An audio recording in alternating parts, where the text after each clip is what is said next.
Hello and welcome to Catholic Answers Live. I'm Cy Kellett, your host. Joe Heschmeyer is our guest, and it's a good thing because we're going to talk about the early church. We're going to talk about the papacy, and he wrote a book about the early church. He wrote a book about the papacy. So if you've got especially papacy questions today, a papacy that has to do with popes, in case that's a new one for you, you're welcome to call 888-318-7884. Joe himself is a shameless papist. Shameless Popery is his, what do you call it, podcast, his show, YouTube all of that. channel, whatever you want to call it, yeah. Yes. Joe Heschmeyer, welcome. Thanks, good to be here. You ready for difficult questions on the papacy? We'll find out. All right. I was thinking maybe something more confident was going to come out, but all right, we'll find out. Pride cometh before the fall. That's true. I want to be open to the fact that I could be totally caught off guard. 888-318-7884, the number. If you're Catholic, if you're not Catholic, whatever. If you've got a question about popes, from the early ones all the way up till today, 888-318-7884. What's the evidence for the papacy in the early church, Joe? That's where I want to start with you today. That's a good question. So let's talk about this in layers, because obviously we want to start with Scripture, and you see St. Peter has this special role. And sometimes there are a few different ways Christians will try to explain it. They'll say, Peter's just naturally a leader. And I don't doubt that he has some natural, we'll say, drive. He's quick to give answers to things. But I don't think that adequately explains the biblical evidence, because it's very clear that Jesus puts him in charge of things.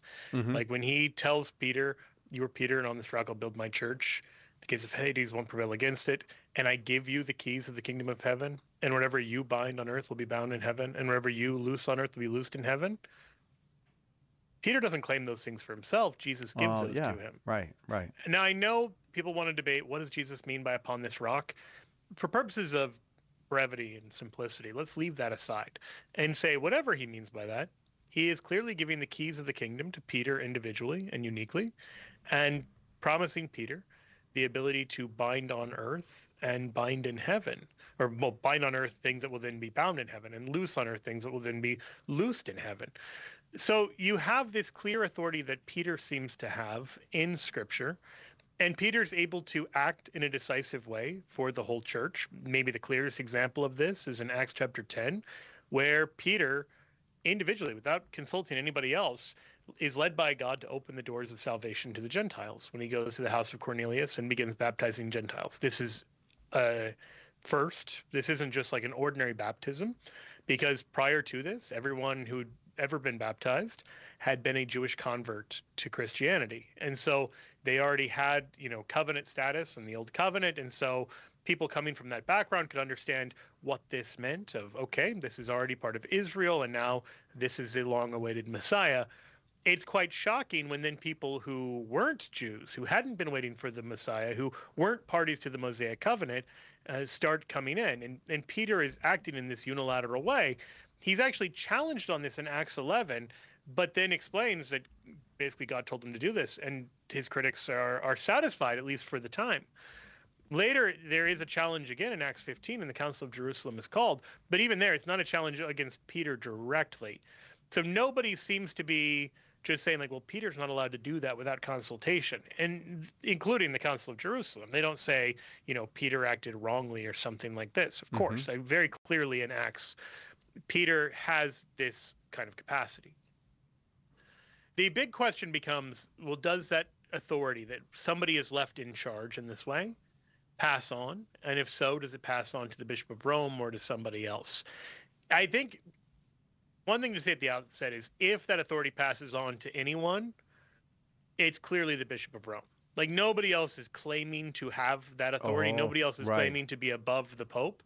Whereas you have popes making these kind of claims, and you have other people making these claims, about the Pope.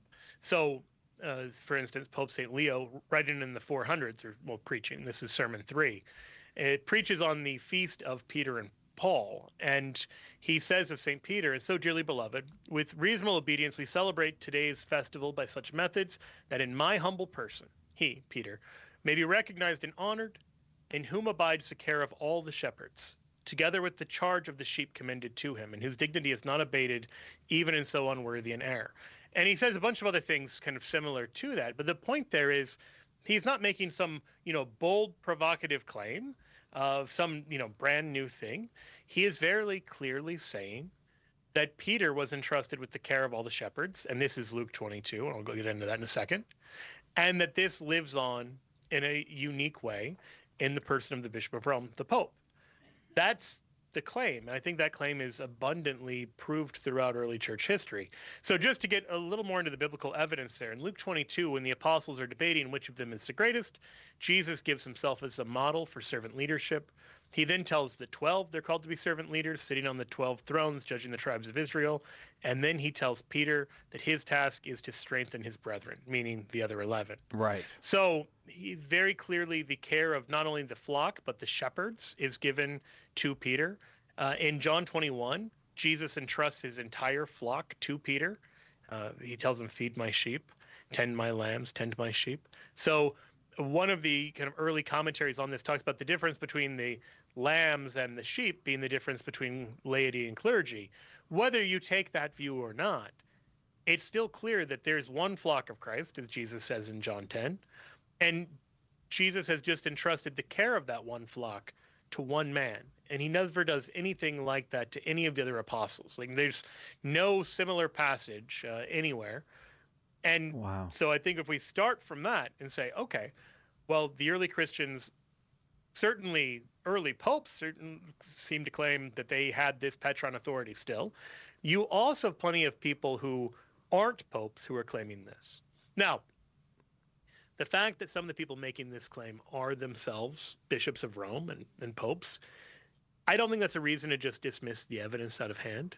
Because if what they're saying is heretical, you'd expect them to get a lot of pushback of other bishops saying, you don't have that authority. What are you talking about? Right. Like if you came out tomorrow and said, I'm in charge of Catholic answers, I imagine somebody would politely take you to the side and say, that's not true. Donna's in charge of Catholic answers, or, whatever. But as it is, like that just doesn't happen. And it doesn't happen because this authority is recognized. And we can actually see this in the history of ecumenical councils. There was a purported council, the Second Council of Ephesus, that attempts to enshrine heretical doctrine, and the papal legate contradicts it. It says contradicitur, and then flees the city, goes back to Rome, and the Pope declares it a robber synod and does not recognize it as a valid ecumenical council. And today, it's not recognized as a valid ecumenical council in Eastern Orthodoxy or in Catholicism because the Pope rejected it. Right, right. Whereas other things, for example, the Council of Chalcedon isn't accepted by all of the patriarchs, but is still considered a valid council because the Pope does accept it. And so you can find plenty of examples like that. And I'd be remiss if I didn't mention one more. And obviously there's much more that could be said. In Against Heresies, Book 3, Chapter 3, Saint Irenaeus of Lyon talks about the history of the Bishop of Rome, and he traces every pope from the time of Peter and Paul down to his own day, which was the time of Pope Eleutherius, the 13th pope. And he says the reason that he's tracing the Bishop of Rome and not anybody else is it is a matter of necessity that every church should agree with this church on account of its preeminent authority. So he says, number one, we have to agree with the Church of Rome. And number two, the reason we have to agree with the Church of Rome isn't just because the Pope is always going to be the smartest guy around, nothing like that, but rather that there is a special authority that he has, that the Church of Rome has a preeminent authority. That, I think, is really sufficient. Like I understand he doesn't give all the ins and outs of, papal infallibility or anything like this, but if he's right about that, if we always have to agree with the Church of Rome, and that this agreement is not just because we always agree with the decisions it makes or because it always matches our own personal read, but because Rome has a preeminent authority. If that's true, everyone should be Catholic because everything else follows logically. When the Church of Rome tells you X, Y, Z, you should believe X, Y, Z. And if it's wrong, if Christians have been getting the basics of the church wrong this early on, I think we're in trouble because Irenaeus is also the first guy to tell us Matthew, Mark, Luke, and John are the four Gospels, and he's an early source for a lot of what we know about the early days of Christianity. All right, I'm going to open it up to you then. If you've got questions about the papacy at any stage, or whether it's a theological question, a historical question, maybe an objection to what Joe just said, maybe you'd like a clarification on what Joe just said. Whether you're Catholic or not, if you've got Pope questions, 888-318-7884. Hang on. Catholic Answers Live will return in a moment. Support for Catholic Answers Live comes from Catholic Chemistry, a dating app for Catholics. Founded by a longtime member of the Catholic Answers team, CatholicChemistry.com. Are you a coffee drinker? If so, you can now enjoy a coffee roasted to perfection by the Carmelite monks of Wyoming. Delicious Mystic Monk coffee is roasted and prepared by monks in a hidden cloistered monastery and is available in over 25 varieties. All Mystic Monk coffees are works of perfection and labors of love. For more information on how to purchase Mystic Monk coffee, visit mysticmonkcoffee.com. That's mysticmonkcoffee.com. He captivates viewers with thought-provoking political and cultural reporting that resonates with Catholics and people of faith. The 2026 Faith and Entertainment Index reveals 92% of respondents. Faith has a role to play in modern entertainment. What should we read into these numbers? The World Over with Raymond Arroyo, tomorrow night, 8 Eastern, on EWTN Radio and Television.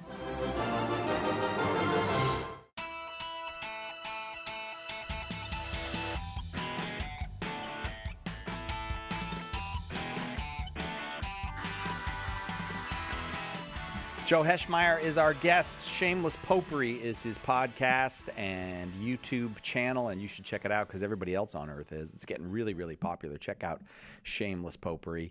Or call with your Pope questions right now. I'm going to let people talk with Joe while you dial 888-318-7884. Starting out in New Jersey today, where Krista is listening on Domestic Church Radio. We're awful glad to have you, Krista. Go ahead with your question for Joe. Hi, thank you for taking my call. So I have a question about the lifelong Catholic. Where are the boundaries with things that I don't agree with?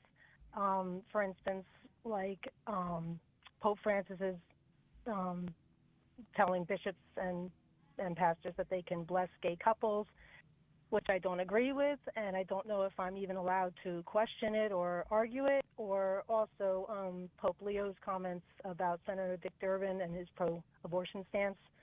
So I just don't know, like, where am I supposed to just accept everything that they say, or am I allowed to question it, or make You're allowed to question, but I think the approach you should take is one of humility, docility, and very much like the way you would approach a parent. Or, you like having an attitude where you're constantly undermining isn't healthy. Like, imagine, like, institutionally, even here at Catholic Answers, or I don't know if you work in a company or anything like this, but if you have people constantly acting in kind of an insubordinate way and calling everything into question and second guessing everything, it can do a lot of damage institutionally, just on a natural human level. And this is true as well at a spiritual level when we're talking about the church. Jesus foresaw Abraham Lincoln and said that a house divided against itself cannot stand. He foresaw Abraham Lincoln. Is that he how did. that I went? mean, are you going to tell me he didn't? Okay. All right. Well, yeah, he certainly did. Yes. All right. I didn't technically say he quoted it. I just said he foresaw him, and he also said this. And those two statements, while wildly misleading together, are technically both true. Yep. That's what we're going for, Joe. Technical truths. If you can just technically be true in the things you say. In all seriousness, though, Jesus says that a house divided against itself can't stand. And so one of the things that I think we see, especially online, is that it's very easy for Catholics to form a kind of circular firing squad and tear one another down. But I don't think the solution to that is just to blindly say, oh, whatever the Pope says and does is always the right thing, because that obliterates the distinction between infallible and non-infallible teaching. So as Catholics, we believe that there are different levels of authority by which the Pope acts. In the same way that federal law and the tweets of the president are not the same thing. Like an executive order is an official act in the way a tweet isn't. So likewise, when somebody is interviewing the Pope off the cuff, that doesn't have the same kind of authority. So in terms of the comments Pope Leo made about Dick Durbin, I don't think he was trying to say anything about his pro-choice record. I think he actually is trying not to get into it publicly at that juncture because he was very much caught off guard and basically said as much in his comments. And then he talked about the death penalty and things. And I understand that people read that as a false equation. I don't think you have to read it that way. So I would say this. Number one, you don't have to just treat every off-the-cuff comment as if it's infallible church teaching.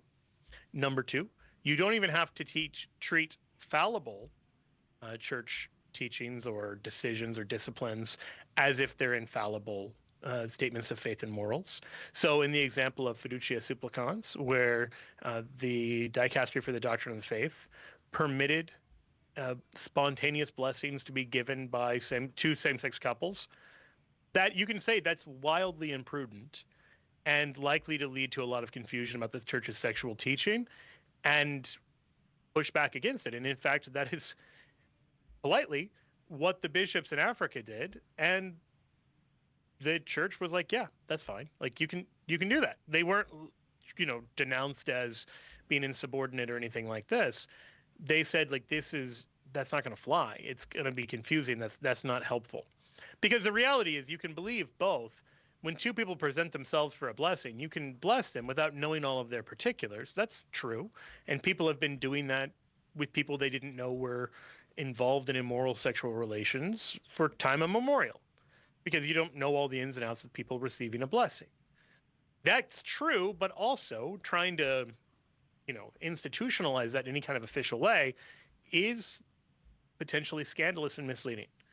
So I think you can judge. Well, I know you can judge an action as imprudent. You don't have to just blindly say whatever the church or a dicastery within the church does is automatically the best thing to do. That is not the duty you owe to the church as a Catholic, and the church does not ask that of you. But you should be ready to submit your intellect and will to the teaching of the church. And a good word for this is you should be docile to the church as mother and teacher.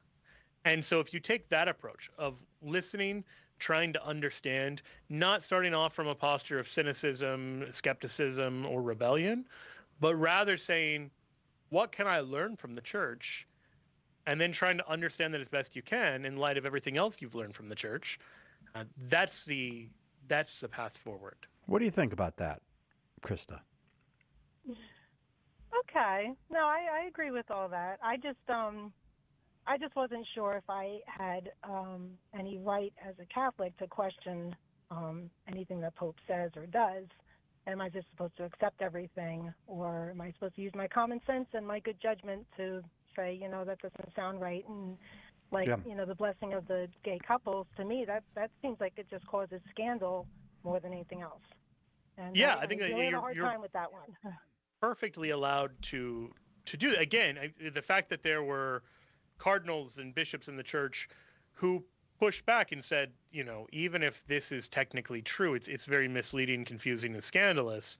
And that response was treated seemingly pretty favorably. I mean, it didn't seem like the Pope or the Vatican said, like, how dare you question that? There was nothing like that. We don't want to try to treat everything as if it's infallible church teaching, because that's actually confusing and unhelpful. But let me just ask you this, if I may. Krista, I'll just add this question to yours, and you can tell me if it's dumb and it doesn't fit. But is there, Joe, in all that you've said, do we have to make a distinction between what we do publicly and what we might do privately? Yes. And this is something the church talks about. I'm glad you mentioned this. Donum Veritatis, I believe, talks about this as well, where there is a sense of actually, here we go. Donum Veritatis 27. Even if the doctrine of the faith is not in question, the theologian will not present his own opinions or divergent hypotheses as though they were non-arguable conclusions. Respect for the truth, as well as for the people of God, requires this discretion. For the same reason, the theologian will refrain from giving untimely public expression to them. So even on areas where there's a legitimate diversity of opinion, we should be very careful about how we speak and act on these questions, because one of the perennial dangers is that we want to present our opinion on a disputed issue as if it's like the Catholic opinion. And Donum Veritatis 27 is saying don't do that. It goes on to talk about cases where an individual disagrees even with the fallible magisterium, and that you should avoid turning to the mass media to try to exert the pressure of public opinion. So you don't try to do like a pressure campaign to be like, can you believe the church did this? And try to organize, a bunch of pushback, because again, that undermines people's trust in their bishops and in their pope. That's not helpful. Like, even if you win the battle, you lose the war, because people just trust the church less, and that causes a lot of damage. So those words are written, particularly for theologians, but I think they're a good model for all of us. All right, Chris, I jumped on your question. Was that all right? Or? No, I appreciate that. Thank you. Oh, all right. Let's send, if she said no, if she was mad at me, I was not going to send her a book. But since she said that was okay, let's send her Pope Peter, Joe's book, Pope Peter, about the papacy, one of Joe's favorite topics. All you have to do, hang on, Chris, to give us an address there in New Jersey, and we will send it off. The number here is 888-318-7884. Jack is in Michigan, listening to EWTN on Channel 130, Sirius XM satellite radio. Glad to have you, Jack. Go ahead with your question. Hey, how you doing? Hey, by the way, we have a mutual friend, Father Laurent. Father Laurent Okatashi? Joe. All right, yeah. Well, sorry, Sorry about that. Joe knows lots of Father Laurents, so he needs to know which one. He's going through his mental Rolodex, like, how many Father Laurents do I know? So, I know which one you mean. Oh, okay, all right. Yeah. So anyway, my question is on the gates of Hades, and what? Don't go there. What exactly are the gates of Hades? And I'm wondering if they could mean protection against lies, because Christ said that Satan is the father of lies, and so I'm wondering if those are connected and what exactly the gates are. So a metonym or a synecdoche, I never pronounce the word synecdoche right, but I think I'm getting it right there. That's what Close enough for me. gates of Hades is. Close enough for me. Me too, man. I'm not going to argue with you about it. Go ahead. So in Genesis 22, I believe it is. Let me double check that. Yeah. Genesis 22:17. One of the promises God gives to Abraham is this: I will indeed bless you, and I'll multiply your descendants as the stars of heaven, and as the sand which is on the seashore, and your descendants shall possess the gate of their enemies.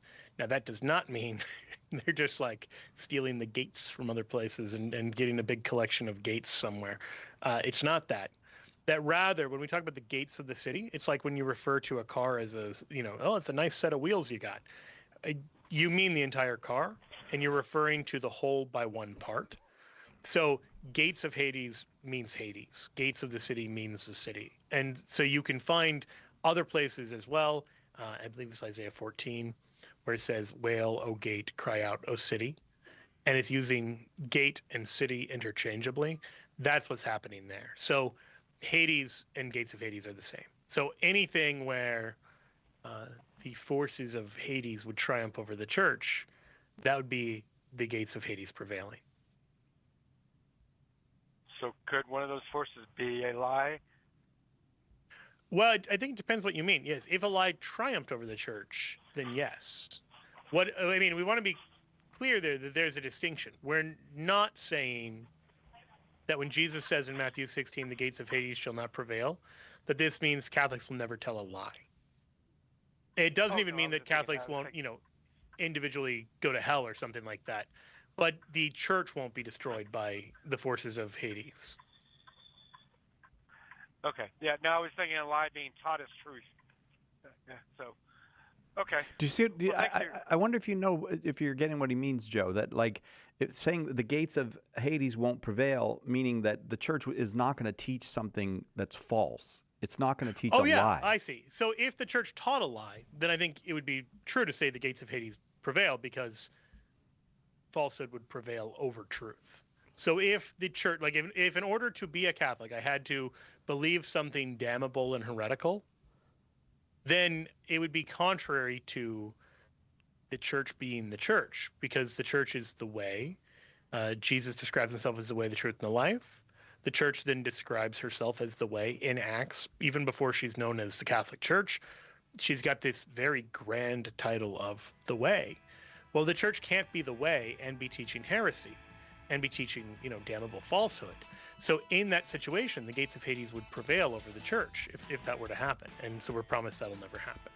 I'll tell you what, if you'd like a copy of one of Joe's books, hang on the line, Jack, and we'll get an address and we'll send you a copy of whichever of Joe's books you want. Hey, we're talking about the papacy today. All the lines are full. One will be open shortly, 888-318-7884. We hope that one of the things that we communicate here at Catholic Answers Live is that our Catholic faith allows us to be fully serious about all the problems we encounter in the church and in the world, but it also lets us have light hearts and maybe even mix in a bit of fun, and that is exactly what our good friend Joe Heschmeyer does in his popular podcast, Shameless Popery. You should check it out at shamelessjoe.com. Joe's got a deep grasp of the faith, morals, the teachings of the church, all that, but he's also got a witty conversational style. He entertains and he informs, but you will leave equipped to better answer the most common challenges, misconceptions, and questions about the Catholic faith. He's got insightful guests, he does on-air debates, and he takes a close look into all the things that you want to know about as a Catholic living today. You'll walk away knowledgeable and filled with joy. Look for Joe on his YouTube channel. Check him out at shamelessjoe.com or wherever you get your podcasts. And if you like what you hear, become a patron. Throughout history, some Catholics have been among the worst kind of villains, right? Or were they? In Cancelled, historian Steve Weidenkopf digs into the lives and controversies of some of these Catholics whose reputations have been blackened, often unfairly. He takes on the anti-Catholic versions of history and defends not only these figures, but the faith they represent. Order your copy of Cancelled today at shop.catholic.com or ask for it at a good Catholic bookstore near you. What is the Catholic Church? Everybody seems to have an opinion, but the church never quite fits into the boxes people try to make for it. In The Faith Unboxed, author Andrew Petiprin looks at some of the most common boxes people put the Catholic Church in and explains why they don't fit. In doing so, he brings us closer to what the church really is, the institution founded by Christ. Order The Faith Unboxed today at shop.catholic.com or ask for it at a good Catholic bookstore near you. I'm Deacon Harold Burke-Sivers. Join me for Beacon of Truth today at 4 p.m. Eastern on the next Beacon of Truth, how to cherish friendships in Soulful Psalm 138. Now, back to Catholic Answers Live.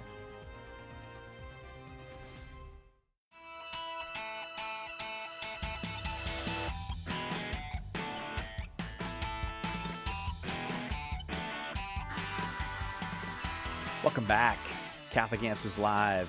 Joe Heschmeyer is our guest. What's happening over there on your podcast, Shameless Popery? So Joe? I recently responded to a woman who claimed the Catholic Church, all of the distinctive practices were taken from paganism, and particularly ancient Babylonian paganism. Oh, really? Was she an expert on ancient Babylonian paganism? As much of one as you would expect. Oh, no. Oh, no. So, yeah, it was I got to go through and show the actual sources compared to what she was claiming, and I think the truth wins out in a situation like that. Are you in a situation like that? Are you tempted to say something like, "This would be a really good theory for the 19th century"? Yes, actually, because she is basing this off of Alexander Hislop, who is writing in the 19th century. That's right. Yeah. And the thing with Hislop is, at the time he was writing, he's doing a Christian version of an atheist argument or an anti-Christian argument. You know, Trent's book, When Protestants Argue Like Atheists. Yeah. So there had been this wave of, this is called pan-Babylonism. And if you haven't heard of that, there's going to be a good reason for that. There was this idea that all of the distinctive elements of Christianity were actually taken from ancient Babylonian religion And so even like the story of Jesus and all of this was really just Babylonian religion. And this was true not only of Christianity, but in some versions, this is true of like all of the world religions. Oh. And this is just nonsensical. And now, obviously, a Protestant like Alexander Hislop isn't going to endorse that because he's Presbyterian. But he's going to say, oh, no, like Protestantism's true. But all the this distinctively Catholic stuff. Yeah, like right. Lent, that comes from 40-day penitential practices in ancient Babylon, which don't exist.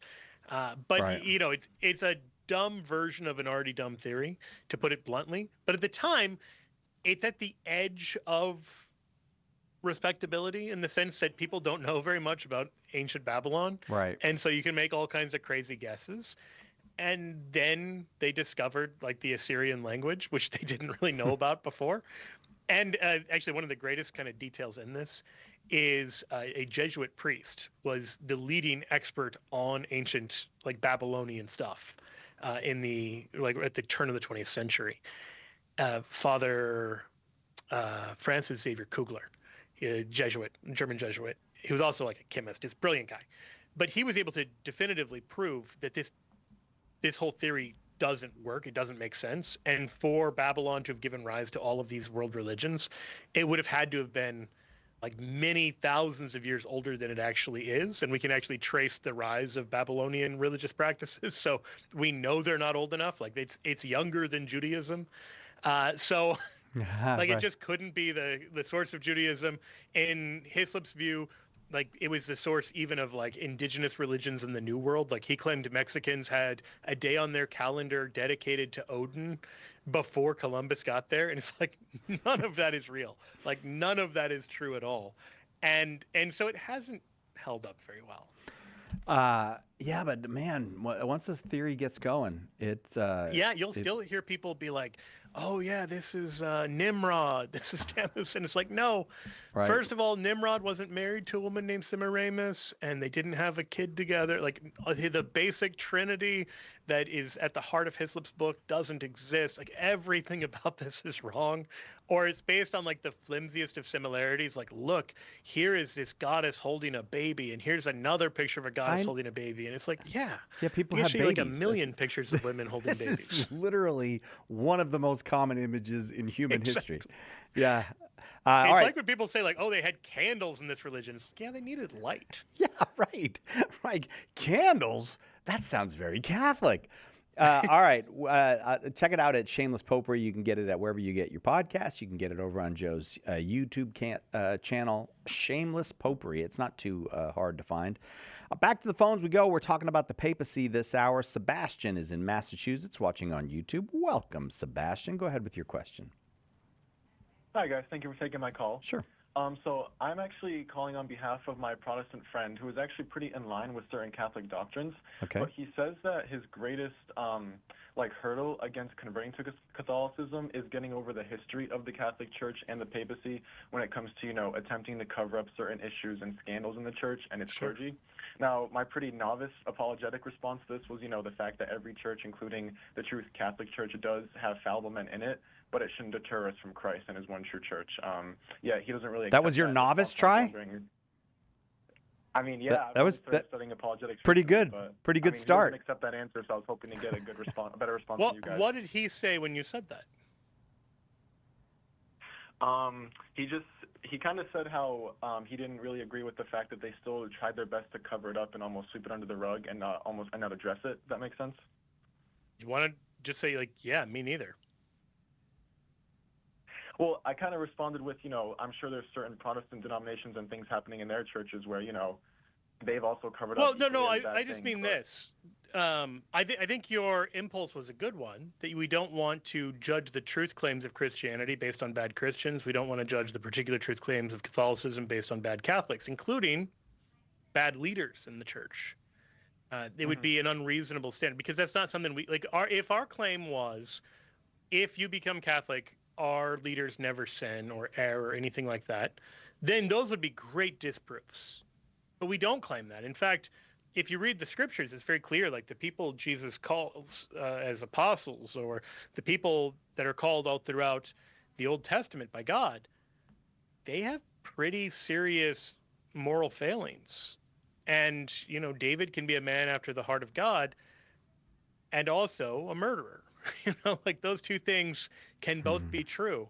And when you think about it in kind of that biblical framework, you wouldn't reject Israel because of the moral decrepitude of the leaders of Israel, I would hope, or of the priests of Israel, I would hope, because it's very clear from Scripture itself that frequently there are grave sins done on the part of Israel's leaders, both their civil leaders and the religious leaders. And this is also true in the New Testament. I mean, the first pope denied Jesus 3 times. Judas is one of the apostles, and he was sent out to baptize, and he had divine authority to act and preach. Those things are all true just from Scripture itself. So when you read it in that light, the fact that God continues to allow men to become pope who are manifestly unworthy, or even in the best of cases, are sinners in need of redemption, fits, I think, the overall schema. You don't have to say everything the Pope does is okay or good. So I think you can say that, God calls sinners to positions of leadership, and if there weren't sinners in the church, it wouldn't be a very big church. But also, you can call out sin when it happens. So one of the dangers is if we push back too much, it looks like you're minimizing, downplaying, or legitimizing things that shouldn't be minimized, downplayed, or legitimated. So you can just say, like, yes, that was a bad thing, and it should not have happened. Full stop. If you want to compare it to other, Protestant denominations or public schools, there's pretty decent evidence that both of them have had worse abuse scandals. If your friend thinks the Catholic Church is the only one to deal with a scandal like this, or the only one to engage in a widespread pattern of institutional self-protection and cover-up, then you can share those details as you see appropriate. I don't actually think that you need to do that, though. I think it's fine to just hold two beliefs simultaneously. One, horrible things were done by church leaders, both the original crimes and then the cover-up. And two, we remain Catholic in spite of wicked men who deserve millstones because we follow Christ, not Judas. Yeah, that's great. Thank you. I'm going to definitely go back and watch this as I usually do, and definitely come back with these points to him again. Hopefully we'll have a more fruitful conversation after this. So I really appreciate it. Yeah, you bet. So like I said, just be careful, because if you do the compare, if you do the contextualizing, it can look like downplaying. So just watch out for that, and then just say, yeah, shouldn't have happened. That's not why I'm Catholic. Yeah. And hopefully you can be Catholic in spite of the bad actions of Catholics. And then, you know what? So obviously feel free to call back, but feel free to have him call back as well. If he's got a question and wants to talk about it, let him hear this personal invitation to give us a call. We love hearing from people who aren't Catholic, who are maybe on the fence about things. Mm-hmm. Well, I really appreciate it. Thank you again. Yeah, absolutely. Thank you, Sebastian. That took us to the break. Right back with more questions about the papacy for Joe Heschmeyer, 888-318-7884.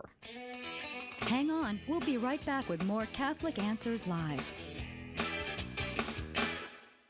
The Catechism defines evangelization as the proclamation of Christ and His gospel by word and the testimony of life. But what does that look like in real life? It looks like St. Paul street evangelists out in the public square sharing the good news. We're a Catholic nonprofit that starts conversations by handing out free sacramentals. Then we employ our method of listen, befriend, proclaim, and invite.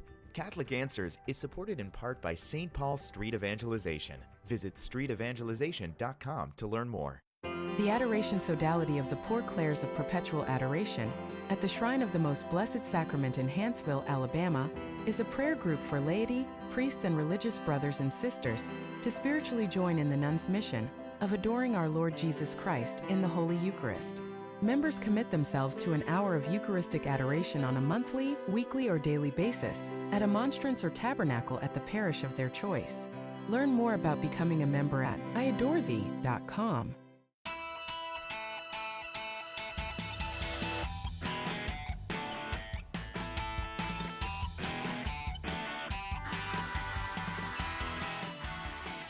Joe Heschmeyer, our guest today on Catholic Answers Live, both hours devoted to the papacy, and a lot of people have Pope questions. Right now, some lines have loosened up. We got 3 open for you.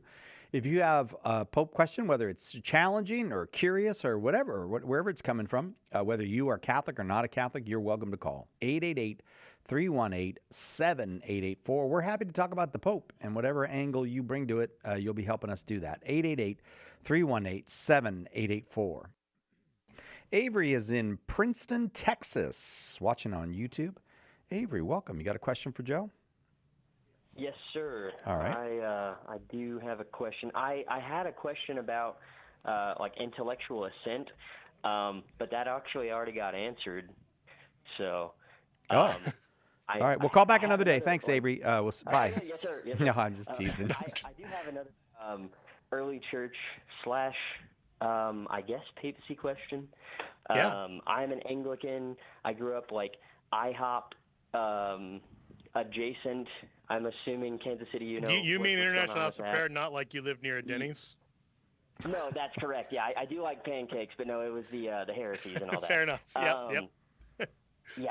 So recently became an Anglican in the past couple of years. Got out of all that, but I am very conflicted about some of these statements on how I'm trying to find a way to word this. I agree.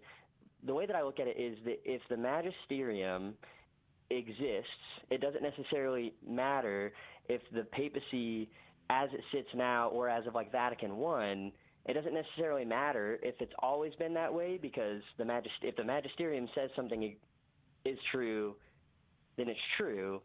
But I guess I'm conflicted on the doctrinal development of the papacy in the early church. Okay. Anything particular about the doctrinal development of the papacy? I can answer it kind of broadly, but I can go more specific if you'd like.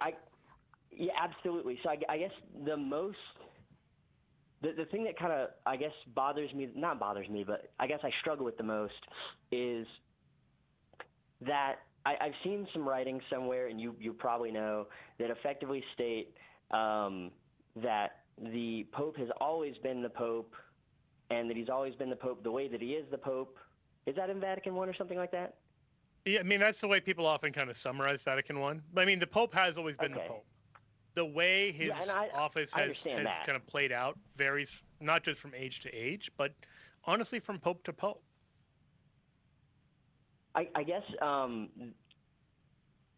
I don't see how in the early church, I've gone through like Irenaeus, Ignatius, and stuff like that, but I don't see it in the same level that it's portrayed in like Vatican I. Yeah, I mean, if by that you mean like the Pope doesn't normally throw his weight around, I think that's largely true. St. John Henry Newman, talks about how one of the difficulties with authority is that you often see it when there's a conflict. Like when people are getting along. I mean, in Catholic Answers right now, as far as I know, we don't have any kind of internal crisis. And if we do, I'm not aware of it. And not as long as Donna's in charge. Exactly. When everybody's just getting along, the question of who is running things is really secondary. Like in a marriage, if you're having to constantly be like, I'm the man, that's a sign something is not going right in your marriage. Even if you're like, I'm your parents, I said so, hopefully you're not leaning on that too much. And so it makes sense if you follow the Christian understanding of what leadership is, as Jesus lays it out in Luke 22, where it's service for the flock. We see the Pope from the earliest days serving the flock. And you see this in a lot of ways. And as it's quicker to reach distant parts of the empire, you see it happening more and more. But even in the year 96, you've got Pope St. Clement writing First Clement, and he's apologizing that it's taken him a while to write the letter because they were under persecution. And he's writing to resolve an internal controversy in the church in Corinth. I don't know of a good example like that of anybody else who's not like a friendly bishop everybody just knows. Meaning, like when Ignatius is on his way to his martyrdom, he will write encouraging letters to the Christians of churches that he knows who've just taken care of him on his way. The same way that you might write a letter to, family that you're friends with and say, like, kids, remember, you're not like intervening in the internal affairs of the family. You're just writing a friendly letter to people you're friends with. So you have things like that. But for a stranger who doesn't know them individually, personally, to not only step into an internal dispute within a local church, but actually be invited into that dispute by the members of a church founded by St. Paul, which is what you have in Corinth, while the Apostle John is still alive, and they're writing to St. Peter, excuse me, his successor, I should say, Clement. That, like, I don't know, it just seems like that kind of thing looks papal to me. I understand you can maybe read some of these things in a different way. So there's another thing I'd say as well, but I think all of that is perfectly harmonious with, at the very least, perfectly harmonious with what Vatican I says about the papacy. Does that strike you as not the case? No, actually, that makes a lot of sense. I hadn't heard it put that way before, where effectively, correct me if I'm wrong, but kind of stating that it hadn't been stated in that way explicitly because there wasn't the need to do so. Right. I mean, you find more statements about the exact way authority shakes out when those things are needed, when that kind of comes up. And unless and until the rubber hits the road in that way, you don't need to know. Again, like at a company, hopefully you don't need to ever figure out exactly which people at the company can fire you because you're not in a situation where that's like a relevant concern. I don't know here exactly who. I know some people who can. There's maybe more than I know. I hope to never find out. And I'm totally content with that. Not in a kind of insubordinate way, but like when everything's going well, the need for leaning on that authority is a lot less. And so even in history, even if you go much later, some of the strongest popes don't talk about their authority all that much. Or when they do, it's more in a kind of theological musing, the way, Pope St. Leo does, rather than like a respect my authority kind of pushback against people. Like even there's the Bull of Unum Sanctum, which is a very famous declaration of papal authority. And it's all true, but an important thing in reading it is to know that Boniface is having trouble with the French crown, and that the response of the King of France is to send some goons to beat the Pope up. Like it is exactly when things are kind of breaking down at a level where the French king thinks it's okay to get a Pope beaten and eventually he dies from his injuries. It's not like when things are going well, nobody's trying to beat the Pope to death, and the Pope's not having to write letters like the Bull of Unum Sanctum. It's when you have that breakdown that you have to stress the nature of authority much more. Yeah, that actually makes a lot of sense. All right. Great. All right. Thank you very much for the call. On we must go because lines continue full. Again, questions about the papacy today? You're welcome to call with your papal questions. 888-318-7884, 888-318-7884. Joe, who do you want to go to next? Just tell me a line number, because I am a little confused at the moment. Let's go with number 5. That's where I was going to go. Ben in Chicago, Illinois, listening on the Catholic Answers app. I just didn't have the confidence to do it, Joe. He'd been waiting the longest. All right, Ben, go ahead with your question.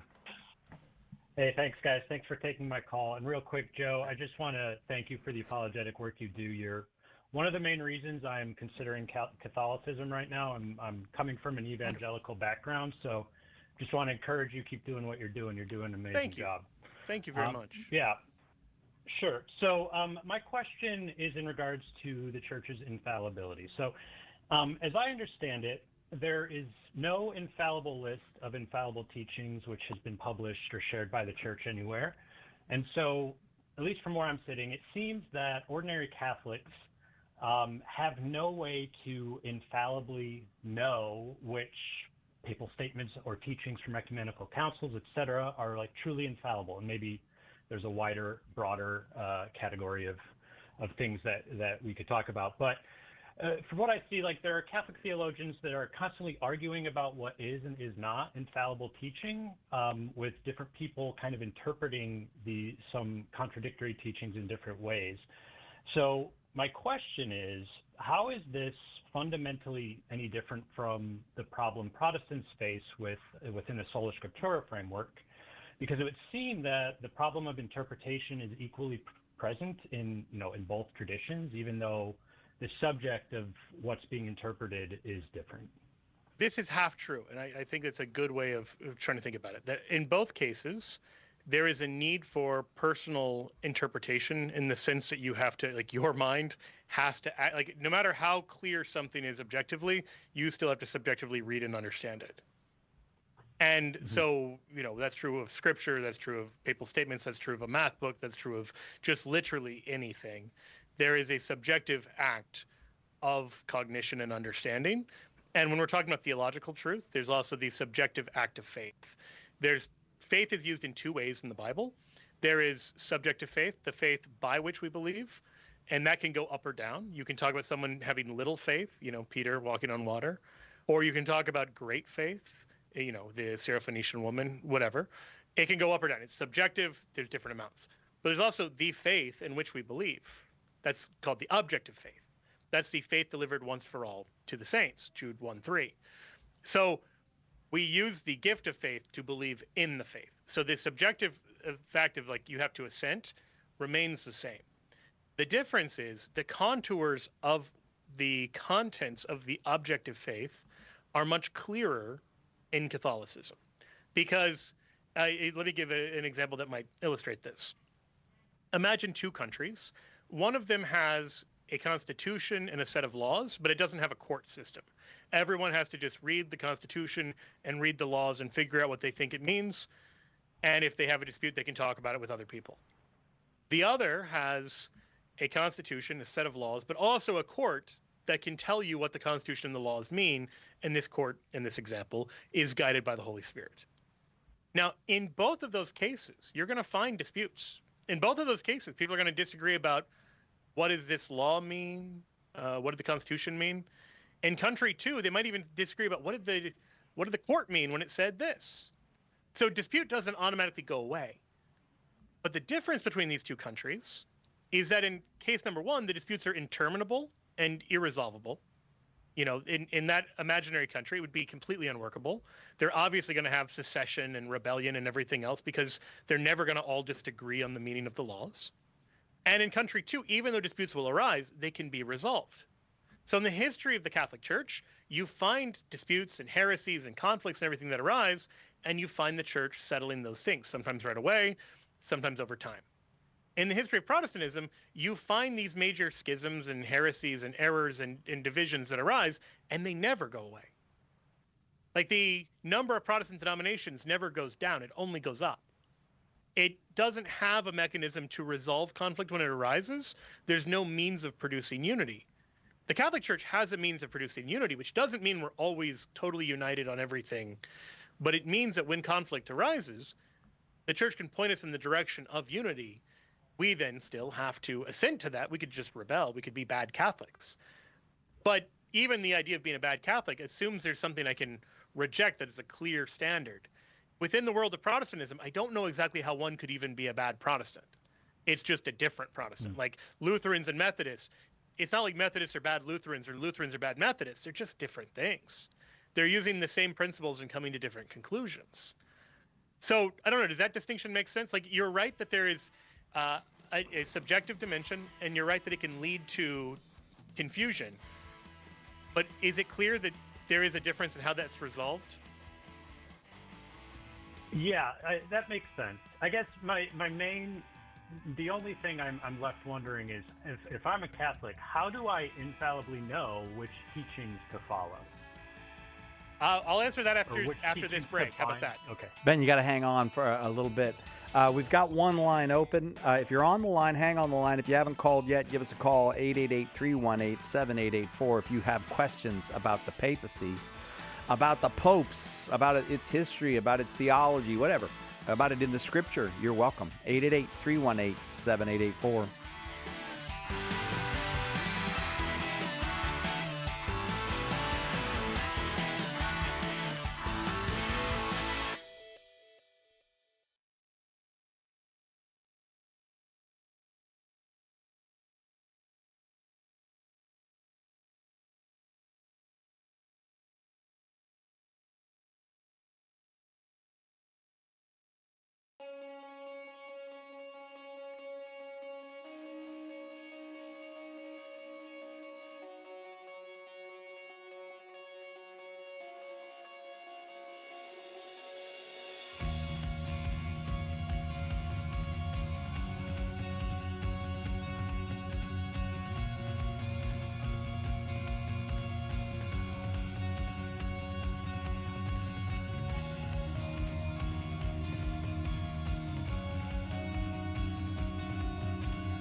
Welcome back, Catholic Answers Live. I am Cy Kellett, your host. Joe Heschmeyer is our guest, and we're taking papacy questions today. Pope, you got a Pope question? You are welcome to call 888-318-7884.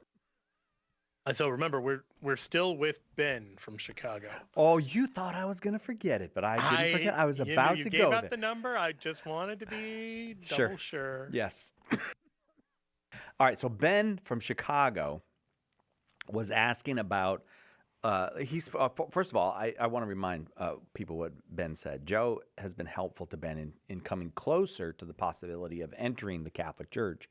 But Ben's like, okay, there's infallible teachings of the Catholic Church, but, and I don't think these are the exact words he used, there ain't no list of the infallible teachings. Is that about right, Ben? Yes. All right, Joe, what do we do? So there's two things. One of the ways that there's a difficulty with that is trying to imagine it in list form. And I think that it's of the nature that it'd actually be very difficult to create a list of everything we know infallibly. Not because of like any laziness within the church or even about an ambiguity, but simply because of the nature of teaching.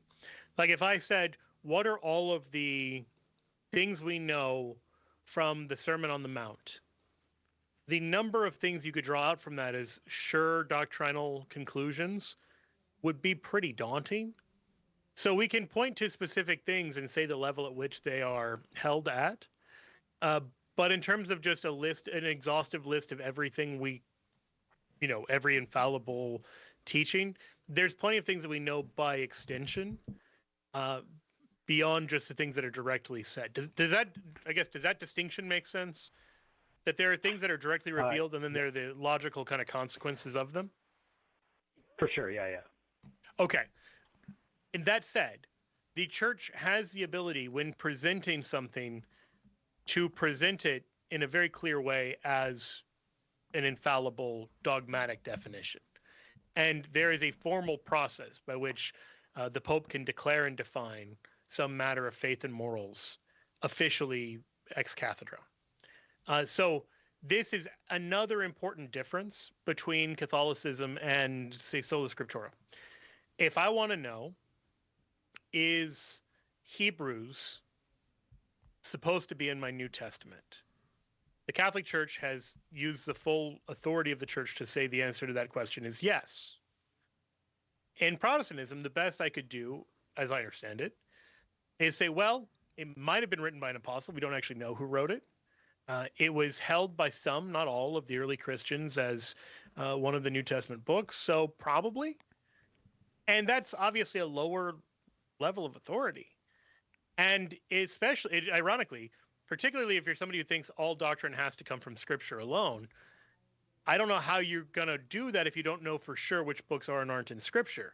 The Catholic Church can tell you with a higher degree of authority which books are and aren't in Scripture because we have the ability to have infallible declarations.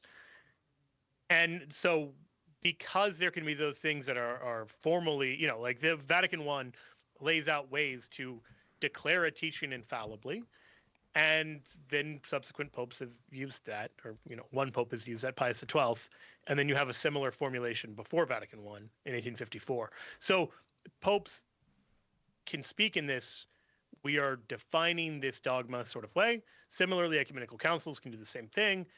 And so they can teach with that level of clarity in a way that it seems to me is impossible from the Protestant world, where if there's a dispute, nobody has the ability to do that. Ben, I got to leave that there because I'm back to all the lines full. And also, Marcos called from Poland. Like, I can't keep him on the line anymore. If you call from Poland, we got to get to your call. Marcos, watching on YouTube, welcome. You got a question for Joe? Marcos, Poland? It sounds like a game you play in the pool. Marcos, Poland. Poland, yeah. Hello, how do you do? Hello. Very well, Good, Marcos. how are you? Okay, my question is about papacy. Okay. Why do you think, in your humble opinion, our Pope Leo XIV, won't just give the right to the SSPX to consecrate their bishops? Why is there so problem about that? if the church can quote unquote tolerate German bishops, why can we fully accommodate SSPX priests, Marcos, even if they have some problems with Vatican II? Okay, if I may, when you say tolerating the German bishops, you mean with their synodal way? Not only general with the liberalism, modernism, and Okay, right. So it seems like tolerating one side but not tolerating the other side. Yeah. Okay, Marcos, thank you. Some of that honestly comes down to the fact that these are diocesan bishops in Germany, and the faithful in Germany need bishops, whereas faithful who are currently affiliated with SSPX chapels already have bishops. The SSPX bishops are not the ordinary bishop of any member of the Christian faithful on earth. They have no jurisdiction, and we'll acknowledge that, right? Even though they occasionally act as if they have jurisdiction, by trying to grant dispensations and things, they don't actually have the authority to do that. There's no province, there's no eparchy, there's no prelature, there's no structure in the church over which they have an iota of legitimate authority. They're not the bishops of anywhere, they're not the priests of any place. And that makes it a different situation. So we have to distinguish a few different things. All that's to say, like if there was like an order of like the German liberal synodal wayists, I don't even know what you'd call it, Society of Saint Joan the 20 whatever, like Society of Pope Joan. That's what you wanted to say. Society of Pope Society Joan. of There Pope Joan. we Yeah. go. Society of Pope Joan, like just this imaginary one. I have no doubt the Pope would not give them permission to have new bishops, but you can't just deprive ordinary German Christians of having priests and bishops just because a lot of the candidates for holy orders are manifestly unworthy. So there's at least the way that, I guess they could just say, you're going to have no bishops, no priests until we get good ones. But that's the kind of tension that we're facing there. There is a very obvious and kind of unavoidable pastoral problem of how do you tend to the flocks in Germany. In the case of the SSPX, there are already diocesan structures, there are already fraternity parishes, there are already Institute of Christ the King parishes, and so on. So if you need the spiritual needs taken care of, the thinking goes, I think, all of that can already be done. That what is the SSPX providing that the Institute of Christ the King isn't providing? What is the SSPX providing that the Fraternity of St. Peter isn't providing? And I don't know what the answer to that would be, other than that the SSPX takes a defiant and critical approach towards Vatican II in a way that the other two don't. And I think the church doesn't want to just fuel that of, I understand why it exists, but the church doesn't have to say, like, we're going to encourage this to happen for future generations. So I think the posture that the church has taken with the society is we want to, figure this theological stuff out and make sure that you agree with the magisterium of the church before we move forward with ordaining, bishops, because that's a multi-decade, maybe multi-generational impact of whether you have bishops for the society or not. What do you think, Marcos? Oh, I understand your answer, but we have to remember that all the popes like Blessed Pius IX and Saint Pius X were much more harsh on modernists. Why are our modern popes as harsh as our great old ones? Yeah, it's a good question. Well, it's not even just the modern. Benedict XV was a lot softer. 15th, not 16th. Benedict XV at the time of World War I was a lot softer on this than Pius X was. I think there's arguments to be made in both directions. On the one hand, I don't think we should encourage. I'm confident we shouldn't encourage schism, heresy, undermining of doctrinal authority, and the like. And there are a lot of people on the more theologically progressive, to put it kindly, end of things that do just that. They undermine the authority of the church. They deny it. They richly deserve censure and maybe aren't punished as harshly as they could be. On the flip side, it seems to me that some of what Pius X who is St. Pius X, I mean, very holy pope, in his efforts to crack down on modernism, one of the critiques is the modernist charges were never really answered. Like there wasn't a robust response to modernism other than you're not allowed to believe that. You're not allowed to think that. And in the long run, that approach doesn't seem to have worked very well because we find subsequent to him that a lot of people were holding modernist sensibilities and just telling them they're not allowed to think something doesn't persuade people. So what I think there's a need for is to actually persuade and change hearts and minds. And how to do that is a very tricky problem, particularly in the modern age where, there's all sorts of new heresies and errors and people are often checked out and they're less respectful of the magisterial authority of the church on kind of all directions. So I think popes have their jobs cut out for them, but those are some of the things that have changed. The last thing I'd say is in the late 20th century, there's also this crisis of authority where anytime the Pope uses any of his authority, it becomes this big media sensation as if this is like the Inquisition and this is this horrible situation. So even, Pope John Paul II, St. John Paul II, when he tells Hans Küng that he can't present himself as a Catholic professor because he, denies infallible teachings of the church, he's not even excommunicated. It's a very light slap on the wrist, and it makes international news for ages. And it's still something people remember about, this harsh crackdown, or, they call Pope Benedict XVI the Rottweiler and God's Rottweiler and, all of this, which is just nonsense because any imposition of any kind of authority. So the example I would say is imagine you're raising small kids. You can just say, these are the rules of the house, and hopefully the kids will follow them. But if you have rebellious teenagers saying these are the rules of the house, take it or leave it, they might just run away. They might just leave. And so you have to be a little more careful about how you approach it because they lack the docility to accept the teaching just on your own authority. And those are hard problems for every family, and I think for the church to figure out how to navigate when there is that kind of spirit of insubordination and rebellion. Like I half think the German church is trying to provoke a schism and that they know they're financially sustained in a way that they would actually do fine if they went into schism. But it would be absolutely detrimental to the body of Christ. Marcos, you called all the way from Poland. Is there any response or any follow-up that you have, or does that take care of what you were looking for? Well, generally, thank you for your perspective, but also I am generally worried about anti-trad sentiment among some Catholics, because Onyx there's this Catholic named Mike Lewis whose sole mission is to denigrate conservatives and traditionalists.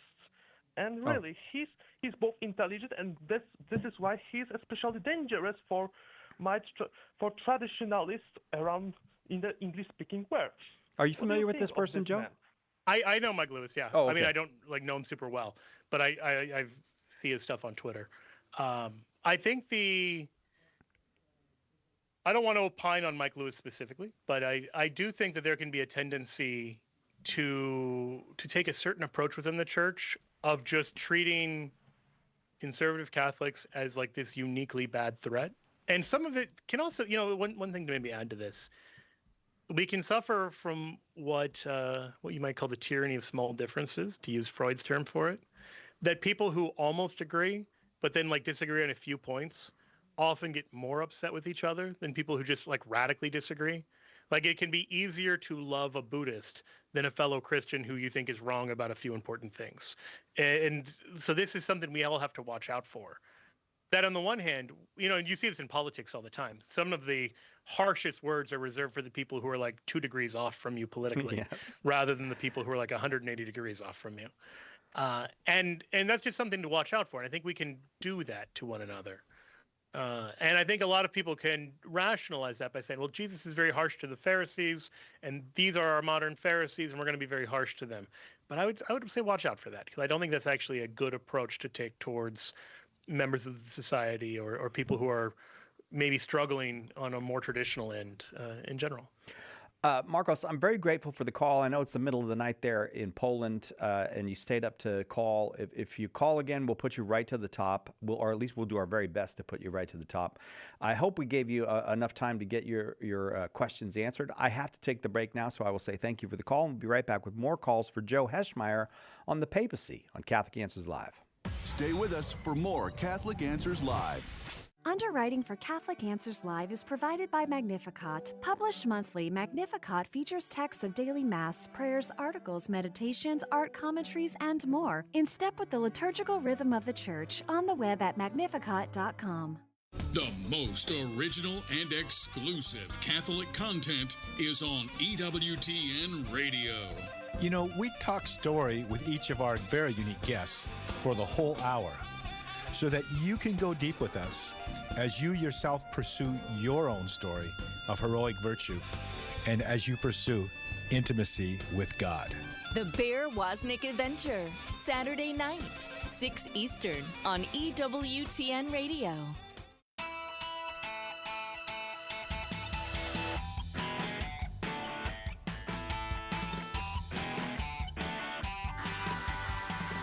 Welcome back. Catholic Answers Live. Yeah, the answer is yes. If you're thinking, man, they give extra time to people who call from Poland. Yeah, we do. All right, deal with it. You get extra time. It's kind of a polar vortex. Nope, that didn't work. That one nope, didn't work. Doesn't really work. I'm going right. to keep moving on. Jason's in Kentucky, listening on X. I didn't even know that was possible, Jason. Welcome. Go ahead with your question for Joe. Hi. So first off, Joe, I met you at Seek. Me and my buddy Evan got to take a picture with you. So thank you for being nice. super kind. Yeah, always worry about people online not being who they present themselves to be, but you're exactly who I thought you would be. He is literally the biggest phony. Let me just get that out there right now. I'm going to straighten you out on something. Biggest phony. All right, go ahead. Yeah, so my question is, I've heard of the theologians disagreeing on this question, but if there was a possibility of the Pope, resisting the grace of the Holy Spirit and, teaching from the seat of St. Peter, and let's say tomorrow Pope Leo is women can be priests, which would be, directly contradicting, what St. John Paul II said, that at that moment that he would no longer be the Pope. At that moment. But I didn't know if that's even a possibility. Could that even happen? And would that be the result, that he would automatically no longer be the Pope? So I think that it's just an impossibility, and I'll explain why. As you say, the question of what's called the manifest heretic Pope is something theologians in history have disputed, like whether it's even a legitimate hypothetical possibility. And so you have even saintly theologians who will say, yeah, if someone was just publicly, manifestly a heretic, somebody is Pope, and then one day, and notice in their hypothetical, it's not making some declaration from the chair. It's more like Pope Leo is just I've decided to become a Methodist or something. Well, then he would just cease to be Pope. But it has to be this objective, manifest heretical act or schismatic act. The problem with this hypothetical is that the scenario you just described would completely invalidate the teaching of the papacy. Because you could say, well, if Pope Leo says something that contradicts what John Paul II says, then John Paul II said it infallibly. That means Leo's not the real Pope. But somebody else could turn around and say, well, actually, John Paul II was the one who got that one wrong. And so when he said it, he wasn't the real Pope, and now Leo is. Now, in this imaginary version where Leo's ordaining women priests, which he's not. And so, this hypothetical runs into this huge problem, because then, even when the Pope is speaking infallibly, even when the Pope is speaking from the chair, you have this caveat, unless I think he got it wrong. And once you include that caveat, you really do kind of undermine papal authority. The whole point of the papacy isn't to confirm you in those things you already know, but it's to also guide you in things you wouldn't have gotten to by your own lights. And that might mean that by your own lights, you would have ended up in the wrong answer. And the Pope is telling you, no, you're actually wrong.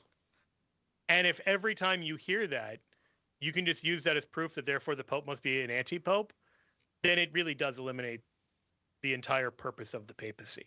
So the better view is just the Pope is protected by the Holy Spirit from using the mechanism of infallibility to teach anything that is heretical or false. That's literally the point of infallibility. Otherwise, you end up in this situation that says it's infallible unless it's not, and then you've got no infallibility left. What do you think, Jason? Yeah, that makes total sense to me. All okay, right, great. Do you have any of Joe's books, or is there one in particular you'd like me to send you? Well, actually, you guys already sent me The Eucharist is Really Jesus, and I haven't even cracked that one open because I've taken Goodbye. I was going to say we should You're send him done, Pope Jason. Peter, but now... Nope, you're getting nothing. You didn't even Call crack back that when book. You've done some reading. Do Get your off work, Facebook. man. All It's right. Lent. All right, I'm just messing with you. Now, for all that abuse, we will send you Pope Peter if you want. Hang on. Yes, Just absolutely. give your address to the call Some screener. Lenten reading for you. Tim is in. Thank you very much, Jason. Tim is in Woodland, Texas, listening to EWTN on channel 130, Sirius XM satellite radio. Tim, welcome. You got a question for Joe? Yeah. So my question for Joe is: so with Pope Leo, there's a lot of talk of him not coming back to the United States, and I know it's the first time we've ever had an American Pope. So I don't know how we are supposed to. What do you see him doing, possibly visiting the U.S. in the future, so he doesn't get his visit coming to the U.S. taken over by politics, since he's an American? I know President Trump's invited him a couple times. I don't know if there's any other historical precedents where the Pope's has never come back or refused to come back because of political maneuvers. Oh, I mean, yeah, Pope Francis never returned to Argentina. And it was a lot of finagling to get John Paul II to be able to go back to Poland. I mean, he wanted to go from quite early on, but they tried to stop him. And then he announced publicly he was going to go, which is a great move. Because then they had to be like, oh, yeah, we were definitely going to let him go. So, yeah, it does create, it's always a bit of a situation to go to one's own country where you're going to be presumably barraged by domestic politics. And in Leo's own case, I think this probably applies to Peru as well, where, because he's been in Peru for more of his recent life than he's been in the U.S. So I'm sure he's followed American politics at least somewhat from Peru. I mean, everybody follows American politics at least somewhat. But to have, to basically put yourself in that situation. The other thing is that the Apostolic Nuncio to the U.S. is 80. And so seemingly on the verge of retirement. So trying to organize a trip to the U.S. amidst that may not have been wise as well. I was hopeful he was going to come this year in honor of America's, 250th anniversary. What is it? You don't even know how old your country is? I was trying to remember how to say that in the, not bicentennial, but the quarter millennium. Whatever. Yeah, now you're struggling with it. Yeah, so that all right, fair enough. But I don't think he can come this year, though, Joe. I don't think it's possible. He because he announced that he wasn't going to. Yeah, but even it's an election year. I just don't think a pope can visit a country on its election year. I just don't think that'll work. I don't think a pope can visit this country on its election year. Yeah, that's right. Yeah, that's right. There are other countries. I mean, you almost can't visit Italy during an election year if you're. I mean, it's always an election year in Italy. It's the country's unstable. Is what I'm saying. There we go. What do you think, Tim? That's a good answer. I was just curious what you thought with the papacy right now. Yeah, I mean, I'd love to see him come to the U.S. It'd be super exciting to get to see him. His English is great, but that was a little joke. But it just doesn't seem realistic right now. His English is great. I'm so sorry. That did deserve a little chuckle, and I didn't even. It was kind of I apologize for that, Tim. Thank you very much for the call. I'm going to keep moving, try to get as many on as I can with Joe. But if you would like a copy of Pope Peter, Joe's book on the papacy, you are welcome to just hang on a quick sec. Siobhan will get your address, and we'll send it off to you there in Texas. Siobhan. Joe, do you know how to spell Siobhan? Yeah, like all Irish words, you just type in the least plausible letters, and half the time you're right. Like you go, you say to yourself, Siobhan. Like you go, how would they spell this in Czech? and then you go, no, spell it worse than that. And that's how you could spell an Irish name. I hope Siobhan just comes in and like attacks you during the show. No, Siobhan is saintly. She It's true. No, I'm not scared of her at all. But Siobhan, I do think though more and more people know how to spell it because more American girls are being named Siobhan. Yeah, I have the opposite problem. Like you see Irish names, and then you just look at it. So there's one. It's Aoife. Yeah, that's Bob. Yeah. So anyway, more on Irish names and maybe a little bit of the papacy after we come back. Oh, hey, we got a couple lines open if you do want to call with your question about the papacy. If you want to challenge Joe a bit, or if you just got a curious question, whether you're Catholic or not. We're talking about the papacy this hour, 888-318-7884.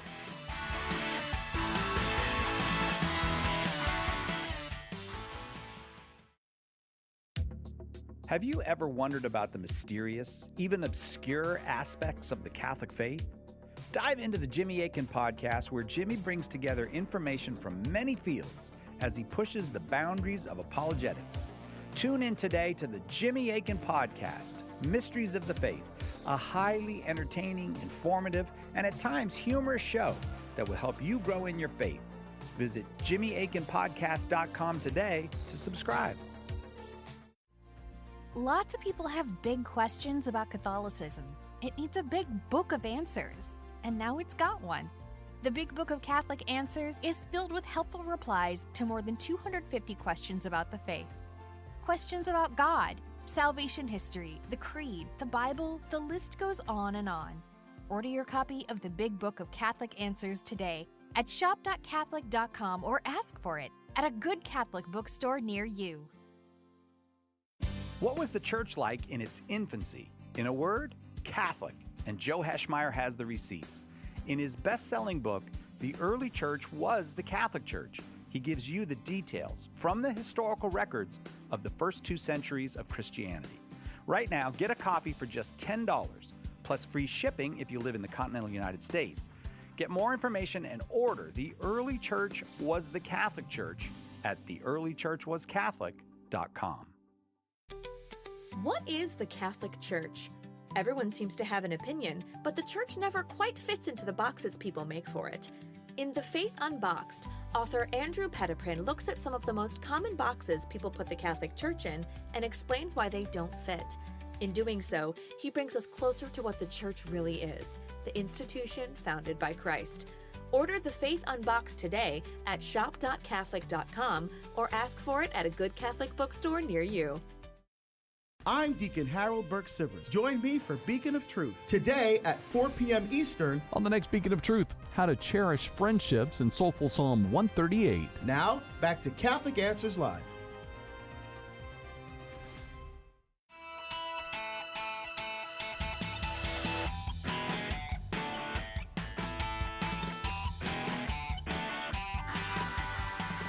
Welcome back, Catholic Answers Live. Joe Heschmeyer, our guest. And our topic is the papacy. Joe is a shameless papist. His podcast is Shameless Popery. You can just look up Shameless Popery and you'll find it. You can go to YouTube. Joe Heschmeyer has a YouTube channel there, which that means you're a big deal. And or you've got bric-a-brac that you want to put pictures of up for people to look at. One of those two. But find Shameless Popery. It's popular for a reason. Going now to what? Go ahead. I've got nothing to add for that. I didn't know if you were going to me or if you were just I was struggling pausing to see if you would endorse your own YouTube no, efforts. let no man be the judge in his own case. Blake in Jupiter, Florida, listening on the Catholic Answers app. Welcome, Blake. Go ahead with your question. Thank you. Good evening. Blessed evening to you, gentlemen. Thank you. So I have a question. Thank you. I have a question about the first pope, but before that, could I take a crack how to spell Siobhan? Oh yes. But you know what? We're playing for a book. If you get it wrong, you have to send us a book, and if you get it right, we'll send you a book. You can go ahead. Go ahead. Siobhan.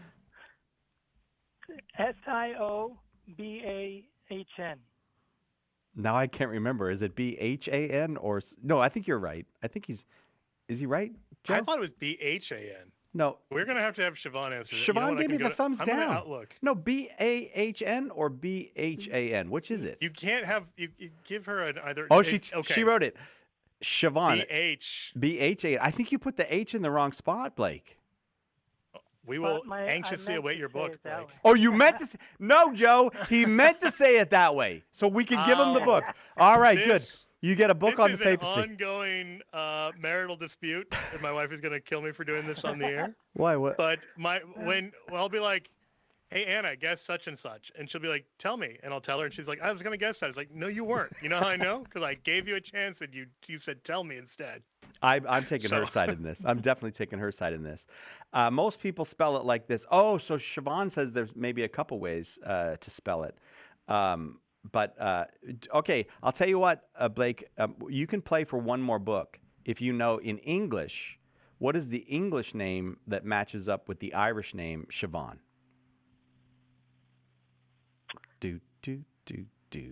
No, don't have it.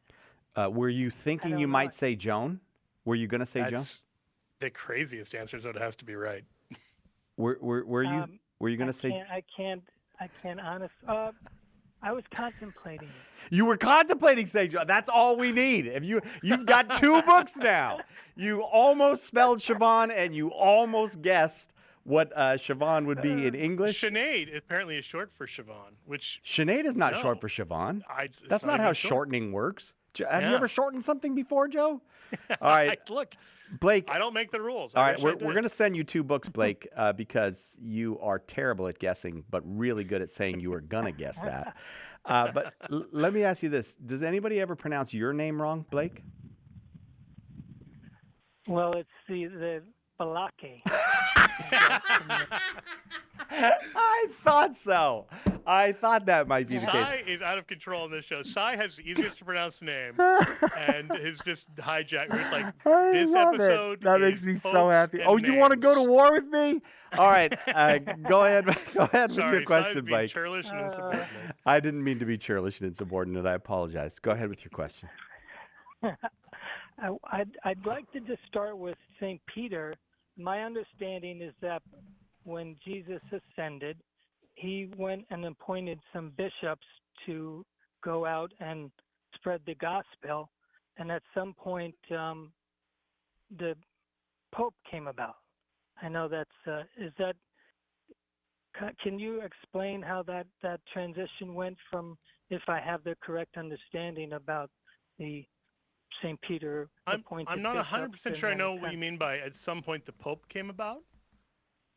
Well, like how did the Pope evolve out of that appointments of bishops from? Got it. It would be basically yeah.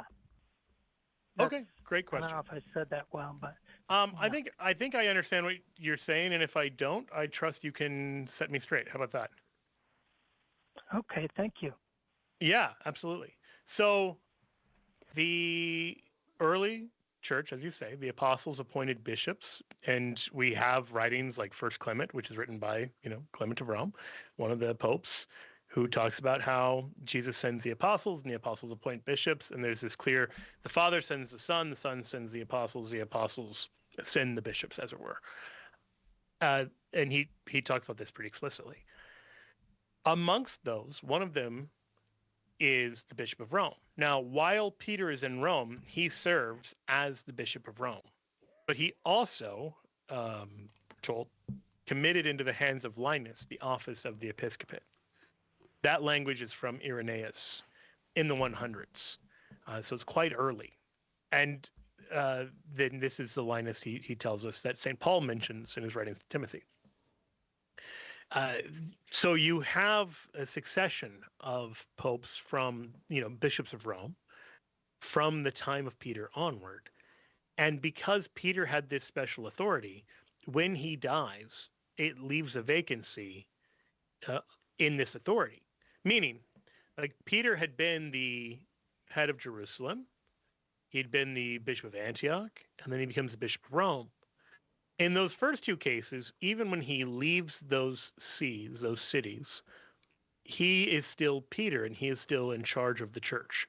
So after he leaves James in charge. This is very clear from Acts of the Apostles.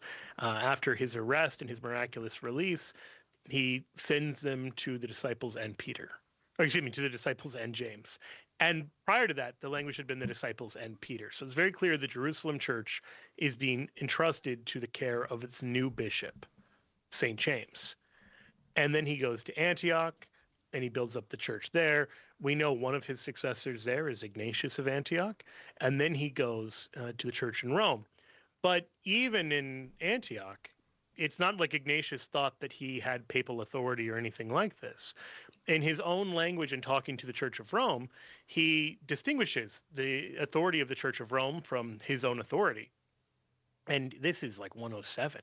So when he writes to the Church of Rome, he refers to it as the church which presides in the place of the region of the Romans, worthy of God, worthy of honor, worthy of the highest happiness, worthy of praise, worthy of obtaining her every desire, worthy of being deemed holy, and which presides over agape, or over love, is named from Christ and from the Father. So you'll notice in that introduction, he refers to it as having this presiding role twice. The first time is it presides in the place of the Romans. That could just mean that it's the Roman church, but it's interesting that he uses presiding language, but then within the same sentence, he uses presiding language again in presiding in charity or presiding literally over agape. Now, agape is how he refers to the Eucharistic meal. So it seems to be referencing some kind of Eucharistic presiding that the church has. Now, when you read Ignatius's other writings, he talks about how you should have no love feast, no agape feast, apart from the bishop. And he ties this with the Eucharistic celebration because the two of them went together. So at the local level, you should do nothing in terms of celebrating the Eucharist apart from the bishop. Either the bishop or someone he delegates has to preside at Mass. And at the global level, he seems to be suggesting a presiding in the Eucharistic communion of the Church of Rome. And so it's quite remarkable. Again, this is 107. Now, you can make of that whatever you would like, but it's fascinating that he doesn't seem to think himself on the same level as a bishop of Rome or of the Church of Rome. And he tells them in chapter 3, you've never envied anyone. You've taught others. And he goes on, I mean, several times he talks about this special authority that Rome has in terms of teaching others and not being seemingly taught by anyone other than the apostles. So when Peter left those earlier places, he was still around and he was still in this papal Petrine role. At Rome, when the See of Rome is vacant, it's because he's been killed.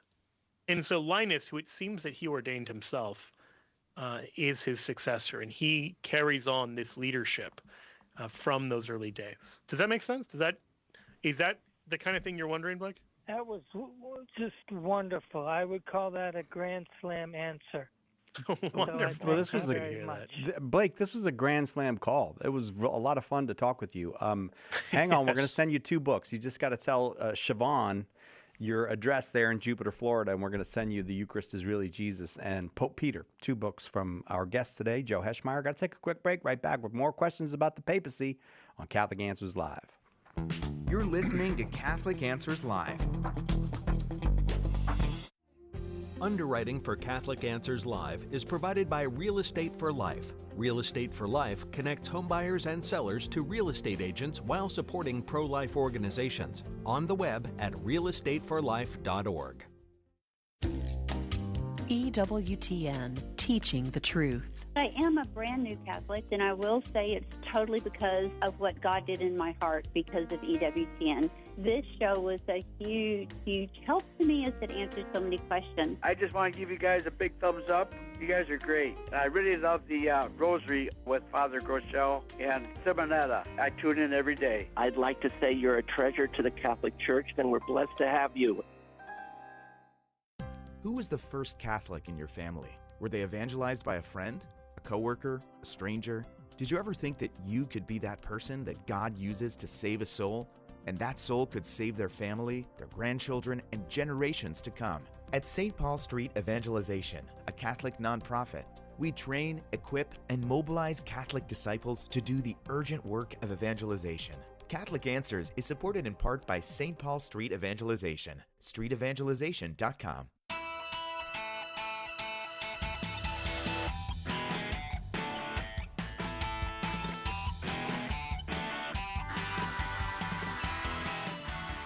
Eight 318-788-4884. When Blake said Balake, that was one of my favorite moments ever in the history of Catholic Answers Live. I'm going to laugh at that all night.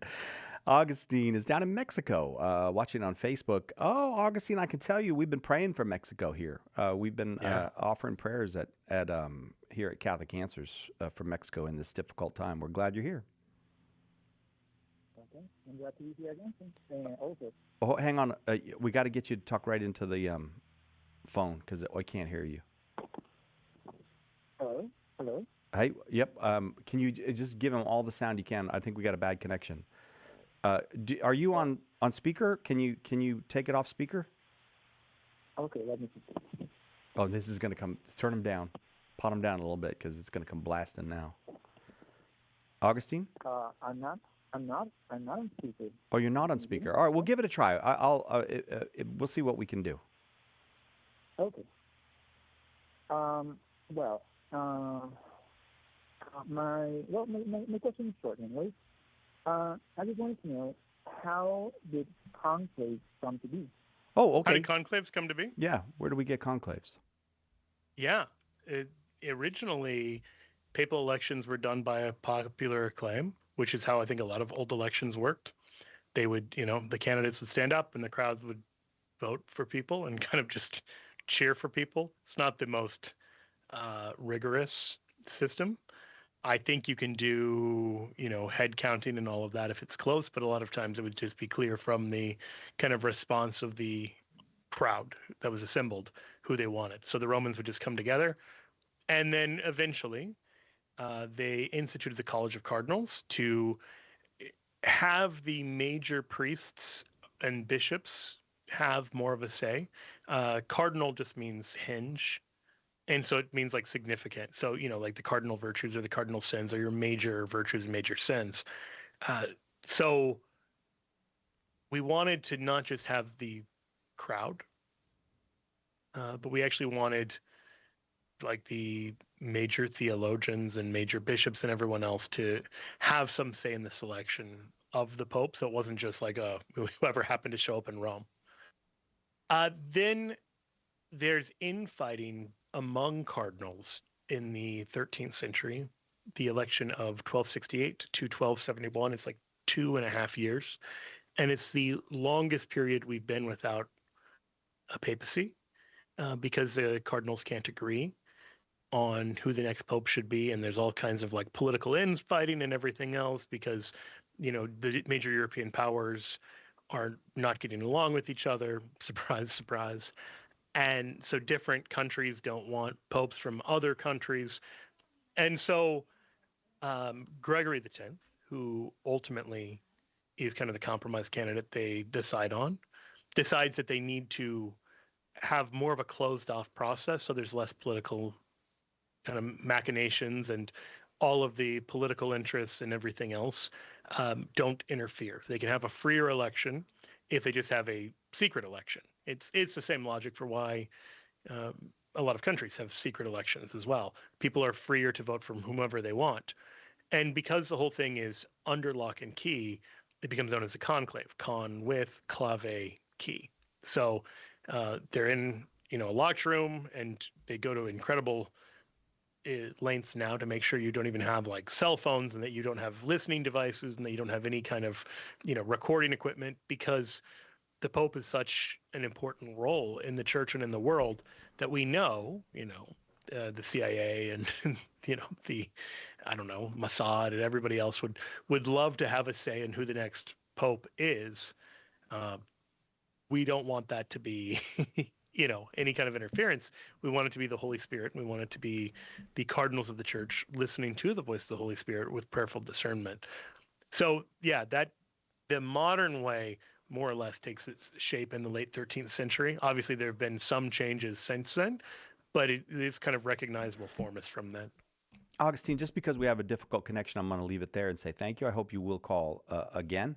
On we go to TJ in St. Louis, Missouri. TJ, thank you very much for waiting. Go ahead with your question.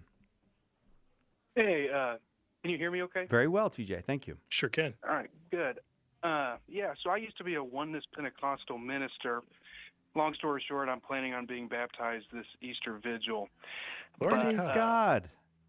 Yeah, thank you. So the superintendent of the United Pentecostal Church, David Bernard, he put out a video a couple weeks ago. Basically, it was like a 10-minute video about the Didache.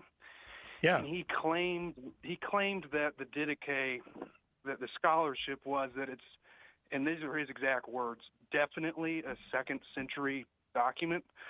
And from what I have read, I just don't see that is what the scholarship would say, but I wanted to call in. I know it's debated when it would be, but for me it's kind of a stretch to say it's definitely second century. And then second part of that, he kind of casts doubt on the idea that the baptismal formula in the Didache is not something that was added a little later on, obviously because that conflicts with the oneness view of baptism. But yeah, that's the question. Okay. Yeah, it's a good question. No, I think even skeptical scholars tend to put it first century or at the latest early second century. And so we get into all of the ins and outs.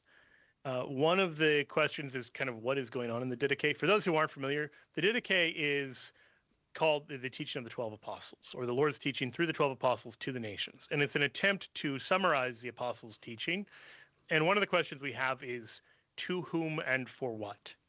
And there's a great deal of scholarship about that, which shapes what we think about when it is. I'm sympathetic to the view that this is probably a document for those who were aspiring to be bishops or presbyters of the church. That this is, in other words, something of a catechism, an early attempt at a catechism for the formation of church leaders, for clergy, because it has things like instructions for how to baptize. And that makes much more sense if you're writing to clergy. And so this colors kind of how we read certain passages, because it also talks about how to appoint like bishops. And that doesn't really make sense if we're talking about the laity, because they weren't appointed at any point that we can see in church history by the people. Now, I mean, you could have a situation where they basically vote for leaders, as we just talked about in the prior call with the history of papal elections, but they're not the ones who do the actual ordination. But either way, so that's one of the things. The second feature is some scholars don't think that the Didache is authentic. They think it's early, but they would say it's, maybe a little bit later in the early church, pretending to be like a first century document. I don't think that view is correct, but the reason people come to that view is because if you don't take that view, it seems very clearly to be from the first century. You still have things like prophets going from town to town. And this looks way more like the first century than it looks like any other age of the church. So I don't know how you would come to the idea that it's definitely the second century when it has such an early appearance internally. It seems like you'd either have to say the Didache is a fake, it's some like Christian fiction from, 2nd, 3rd, 4th century, or you'd say, no, it really is what it purports to be, as much as we can tell what it even purports to be. And therefore it certainly seems to be from the 1st century. So even people who are not Christian scholars are going to say it's probably 1st century.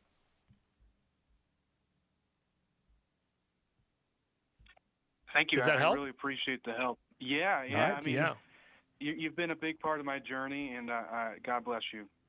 Wonderful. I'm honored to hear that. I'm grateful, and most of all, I'm excited for you to come into the church in this way. I want to give you one of Joe's books, but I also want you to come into the Catholic Church. So do you feel like you're secure enough? All right, hang on. Hang on, TJ. Just tell Siobhan which of Joe's books you'd like, and we'll send you one. Thank you very much, TJ. I'm going to keep going. Uriel in Texas, watching on Facebook. Welcome. Got a question for Joe? Yes, I have a question. I was wanting to know the difference between the the papacy and the Orthodox Patriarchs and how they run things like in their churches or whatnot. That's a good question. There's a lot of ways you could answer that. The major difference, I suppose, would be this, that when there's a dispute, the Pope isn't simply first among equals. He actually has the ability to settle disputes in a binding way.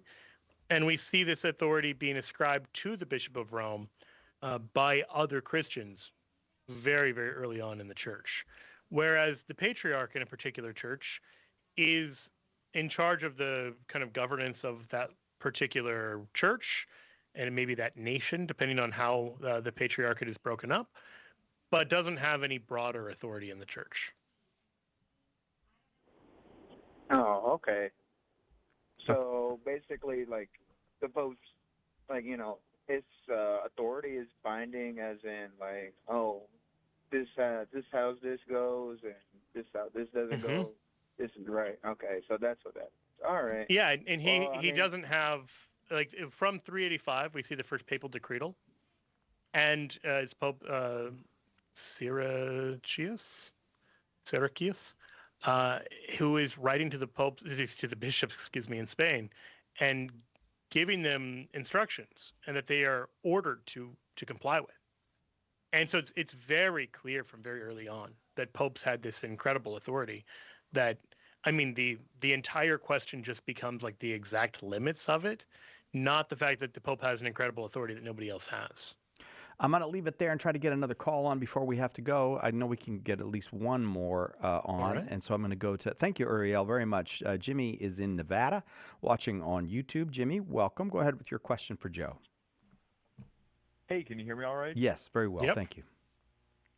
Awesome. Hey, Joe. I love your stuff. My question is on Ex Cathedra statements. I hear a lot of people say, oh, the Pope said this, the Pope, how did he say this and that? And, that's binding on you. And I say, oh, well, only the Pope's statements, Ex Cathedra, are infallible. And so my question is, my understanding, it's only been used twice. Is that true? And then how do we know when he's actually speaking Ex Cathedra?